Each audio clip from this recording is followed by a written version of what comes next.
dal leen ak jàmm ñu xëy tàqani nag yéene kaay xëyndoo tàmbaleek réew mi quotidien réew mi ak li fiy xeeñ naka boo duggee réew mi quotidien dina ko tàqani nee na naka lii xeeñ naka neexagul dara de ndax boo moytu naka ay manifestation ak instabilité boo xamante ni si boo moytu naka dina ne cobboy ci biir réew mi ndax réew moomee naka ci biir yéene kaay bi naka moo ngi xam le ne arrêté bu gouvernement bu Dakar dal dee sosal nag tax na rek ba waa Benno Bokk Yaakaar naka dal dee arrêté seenu manifestation ne dootuñ ko defati ndax dañuy sàlloo rek ak li nga xamante ni si moom la gouvernement bu Dakar dal dee bindi waaye naka loolee naka jàpp leen nag am na ñoo xamante ni si nangooguñu ko de ndax gouverneur bu Dakar boobee la mu wax nag amul leen loo xamante ni teg na ko ci naka ci li yoon dal dee wax enquête yéenekaay ne gouverneur bu Ndakaaru naka daanaka booy xool ab fatwa dak da dal dee teg naka ubbil yéenekaay bi ndax gouverneur bi daan naa publier ab communiqué boo xamante ni dafay tere lépp lu ñeel rek wàllum propagande fii ak juróom-ñeenti fan ci weeru sulet bi nga xamante ni ci lañu jëm Alassane Sall nag ndax nekkul di viser nag manifestation yi nga xamante ni yeewee askan wi ca na ma amal ab laaj la woo xamante ni yéenekaay bi xëy na koo fësal ab ancien préfet dafa yëkkati kàddoom nag xam ne naka lii Alassane Sall wax na moom ab compétence la boo xamante ni préfet moo ko moom ndax moom mooy garantir lépp lu jëm ci ordre public bi kon nay leer yéenekaay bi nag nee na facebooker tiktokeur youtubeur ñoom ñëpp naka mbir mi épargné wu leen ndax dafa jàpp ne naka mbir moomee nag dafa doon loo xamante ni si ci jamono ji kenn waru koo jàllal ne ab propagande la fii ak juróom-ñeenti fan ci weeru sulet nag daanaka lépp lu xeeloog wàllum politique nag amul benn média boo xamante ni war nga koo jàlle sa xët di ko jàllale loolu moom du neexal lijjanti di sëñ bi direct news ak dikkaat ci Macky Sall bi nga xamante ni demoon na ca Poutine naka am na si lenn loo xamante ni si yéenekaay bi xëy na koo fësal yéenekaay boobu nag dem fi ñu doon nag daanaka président yi fi jot a jaar yëpp fi jaar nag yaa ngi digg nag ab autosuffisance waaye naka loolee moom du kenn koo xamante ni mos nga koo atteindre ci yàlla ci biir yéenekaay bi di direct news Lat Diop naka xëy na faa addu la mu xamle rek moo di ñoom Ousmane Sonko ak ñooñum la ñuy wax naka tegewul waaye nag élection si mim réew moom day am bu amaat nag bu yóbboo naka loolee ñuy wax di manipuler askan wi nañ ko teg ci suuf te xam ne du jàll ni ki démb naka la dal dee janoog taskatu xibaar yi lu mu yekkut nag ñi nga xamante ni si moo di kuje gi dañ koo fàtte rawatina Ousmane Sonko waaye l'info yéenekaay ne gouverneur bu Ndakaar naka mel na ni Ousmane Sonko ak ñooñam laay waxal de ndax communiqué bi dal dee génne naka di tere lépp lu jëm ci propagande dafa mel ni naka am na si loo xamante ni si ànduñu ci ndax mbili manifestation naka bi waa coalition Yewwi Askan Wi am boo mooy nag nan na indi pëccoxoo ndax amul benn autorisation boo xamante ni si jox nañ leen ko ci ñoom nee nañ dañ koy def niki fukki fan ak juróom-ñaar bi ñu jëgmal le vrai journal xëy dalal naka président wu grand parti naka nekk itam leader bu Yewwi Askan di Malick Gakou naka moom naka daal dinaa samp ay kuwam yu dëgër këkk naka si biir yéenekaay bi nee daal ñàkk simplicité ak itam majorité constitutionnelle bokk na ci li nga xamante ni si ñoo tax rek ba coalition Yewwi Askan yi nekk ci jamono ji ci jafe-jafe yi naka daanaka moom naka dafa juuj baaraama tuuma ki nga xamante ni moo di conseil constitutionnel ci Yewwi Askan naka la mu xamle moo di dañoo manqué de générosité ak sénérité ngir rek tànn gi nga xamante ni si ñoo leen war a demal ci élection législative yooyu àdduna itam ci leneen te moo di 2024 président Macky Sall bu yeboo mu xam ne mu koy neex mu koy naqari dafay dem ñu dem ci critique yéenekaay ak législative yi ci la ñu dëgmal naka juróom fukki fan rek moo des ci élection yooyu naka yéenekaay bi naka am si tiitaange ne à l'eau ou à feu yéenekaay bi ne naka élection yooyu mun naa sedd waaye itam mun naa tàng de ndax li ñu gisagum ci réew mi dalagul xel ndax booy xool nag rapport de force ak pression bi nga xamante ni teggoon nañ ko ci nguur gi Yewwi Askan Wi moom ñoo ngay dóor fer bi bu baax a baax libéré de Cheikh Sarr Diouf Sarr moom jëmaat na rek ngir reconquête waat li nga xamante ni si moo di Yoff Yewwi Askan Wi maître Moussa Diop libéré na génn na si ba set rek ñeen daal génn naa ci Mansour Sy Djamil ak Macky Sall ñoo nga woon ca Paris ñu jógee Paris ñëwaat ci Ndakaaru wax ci Cheikh Mountakha Bassirou Mbacké mi nga xamante ni dénoncé na rek omerta bi nga xamante ni moom la gouvernement bi nekkee ci jamono ji nga xamante ni si yénn ci jullit naka la ñuy dund foofee ca Inde naka métti na lu ñu mel naka moo tax xalif bi naka dal dee addu naka ne fi ñu toon ni naka xel mun a suta nangu naka ñu patti patar gi nga xamante ni moom la gouvernement bi nekkee ñu wax ci leen te mooy bés bi le jour naka ak verdict bi nga xamante ni moo ñeel procès bu faa bay nag ni kaal di nekk tey ji waree dang waas la ko tuddee de ndax jamono ji naka famille yi nga xamante ni ñoo loru woon ci mbir moomee naka ñoom ci jamono ji ñoo ngay teg pression bu baax a baax ndax bëgg nañ naka mbir mi ñu atte ko ci attin woo xamante ni si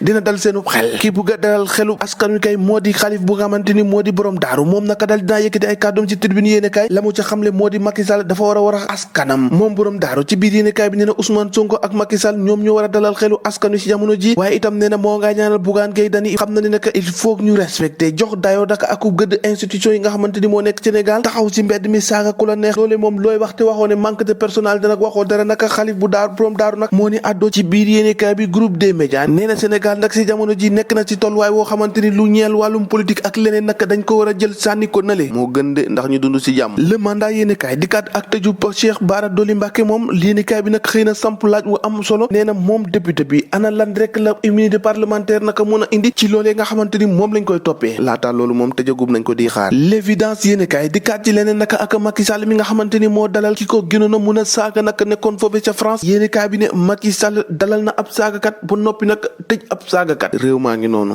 ñoo ko déggandoo jaa ngeen jëf ba ëllëg